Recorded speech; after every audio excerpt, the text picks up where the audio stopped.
This video is going to be my long-term review on the 2016 Giant TCX Advanced Pro 1. This is a full carbon cyclocross bike, and I've been riding this bike for almost 2 years now. I've been using it for cyclocross racing, gravel road riding, and even some trail riding.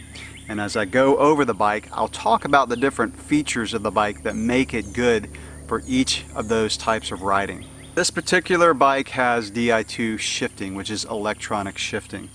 Before this bike, I was on a 9er BSB9 RDO cyclocross bike, which had Di2 Shifting. I loved the bike, but I had some problems with the battery failing on that bike, and it put a bad taste in my mouth for Di2. And so I was going to switch to mechanical shifting and got a really good deal on this bike and decided to give Di2 one more shot. And I'm really glad I did, because the Di2 shifting for the past 2 years has been absolutely flawless. I literally charge the battery 2 or 3 times per year, and that is even with cyclocross racing, where you do a lot of shifting each race. So the Di2 again has been just perfect on this bike, and it's a really good application for cyclocross because of the mud. When you get into a situation where you get a lot of mud packed around the derailleur, it still shifts fine, where mechanical shifting can fail in those types of situations. And even if you're doing muddy gravel roads or dirt roads, the Di2 is going to shift better than mechanical shifting. This has honestly been probably the most maintenance-free bike I have ever ridden. The only thing that I've ever done to this bike, other than replacing the bar tape after it wore out after 1.5 years, is every once in a while I'd get a little bit of creaking in the bottom bracket. About twice a year I will just pop out the bearings, clean them off, put some new grease in the bottom bracket shell, and reinstall the bearings. And I got a little bit of creaking in the seat post, not bad. But just added some carbon prep paste, because it is carbon, you don't want to use standard grease, and I can go for 6 or 8 months without the seat post creaking. Those are the only 2 mechanical things that I've had to do on this bike. Other than that, it has been completely maintenance free. One thing that I really like about this bike is the fact that Giant allows for wide tire clearance. So I run 40C tires in my cyclocross off season. So cyclocross season goes from September to December.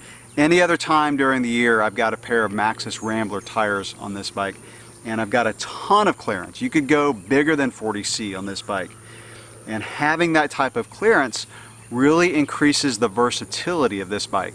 So like I said, I do gravel road riding on this bike, and that is because I ride in flatter terrain. If you ride in mountainous terrain, this bike's not really going to work for gravel riding for one reason, and that is the fact that the gearing is just not going to be wide enough. So this is a 1x drivetrain. It's a 1x11, so you only have one chainring in the front, and it's got an 1132 in the back.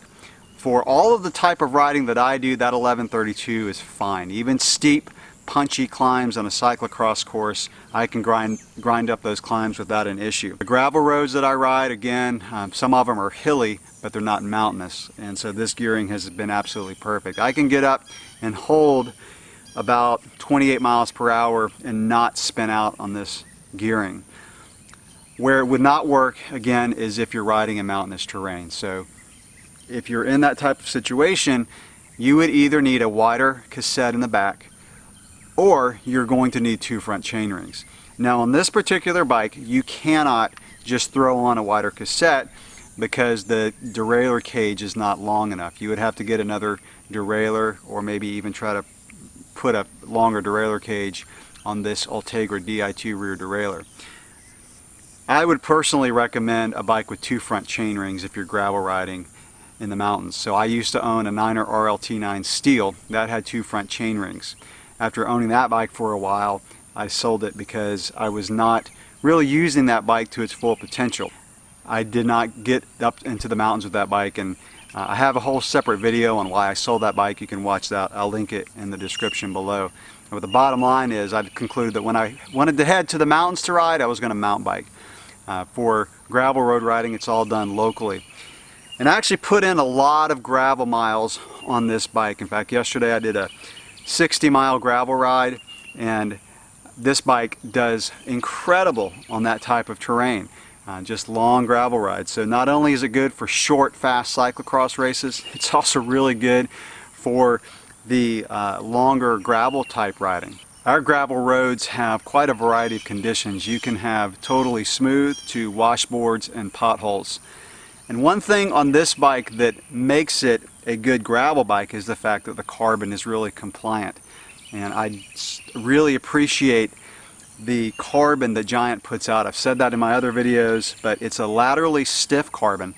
So when I'm out of the saddle sprinting in cyclocross races, it's stiff, it's fast, it's light.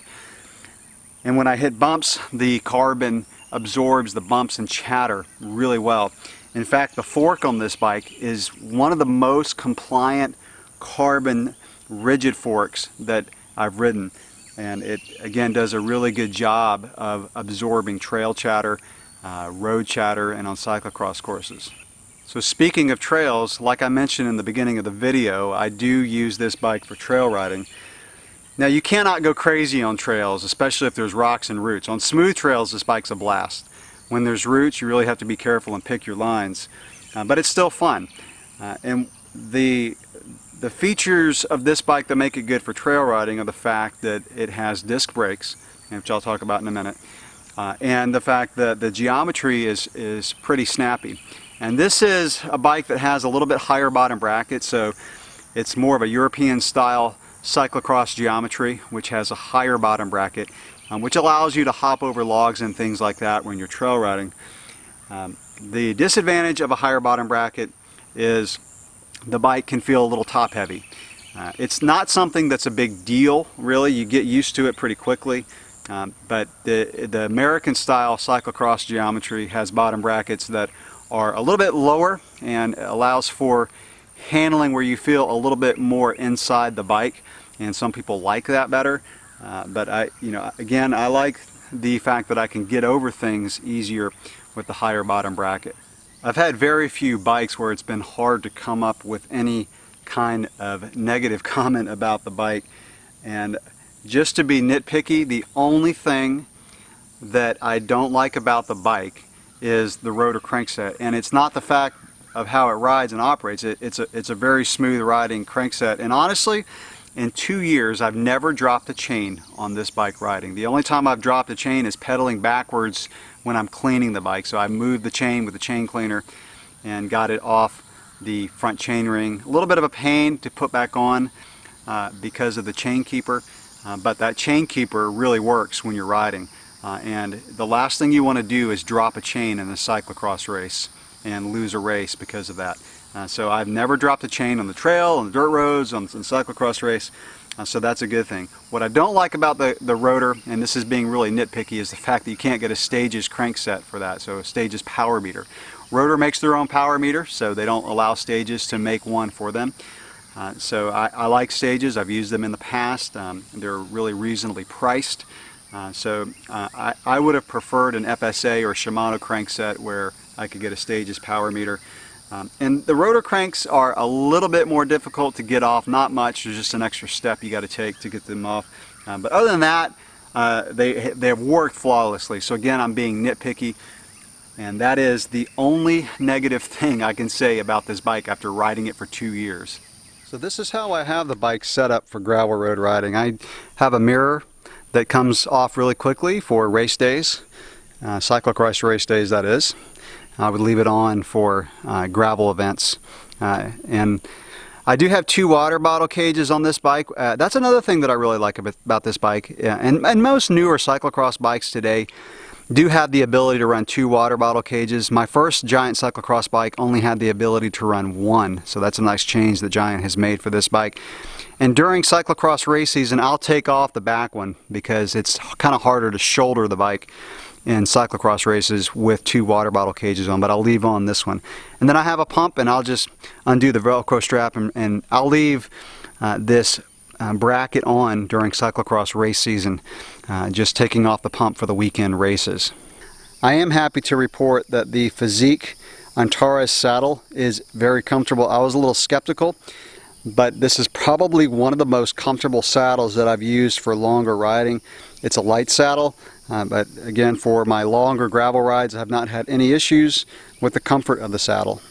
This particular TCX model, the Advanced Pro 1, does come with tubeless ready tires, and it comes with rim tape already installed, so tubeless ready rim tape. You don't have to pull off the standard rim tape and put tubeless tape on. So it does come ready to go. You just put in the valve stems, and after 2 years, never burped a tire, never had any issues with the tire leaking.